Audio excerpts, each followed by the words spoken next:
This week, Turkish authorities arrested a U.S. consulate employee of Turkish nationality for alleged links to the network of cleric Fethullah Gulen, who the Turkish government blames for last summer's failed coup. Gulen denies involvement. Hamza Ulukay, a translator of the U.S. consulate in the southern province of Adana, was arrested in March for alleged links to outlawed Kurdish militants. The U.S. statement said the suspension of non-immigrant visa services was effective immediately to minimize visitor numbers to the U.S. Embassy and Consulate for now. The suspended services will affect business, tourism, medical treatment, student, exchange visitor, crew member, media and journalist, treaty trader, diplomatic and official visas.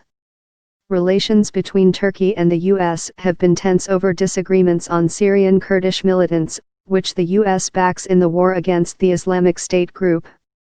Turkey considers them a terror group and an extension of the Kurdistan Workers' Party or PKK, which has waged an insurgency within Turkey's borders for more than 30 years.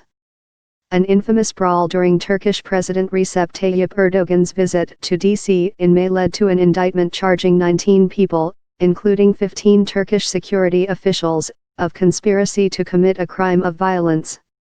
Erdogan called the indictment scandalous and said his security detail was protecting him against Kurdish militants protesting outside his ambassador's residence.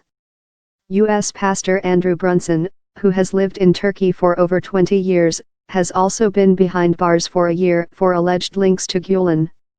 Last month, Turkish President Recep Tayyip Erdogan said the U.S. was pressing Turkey to return a cleric while refusing to hand over another cleric.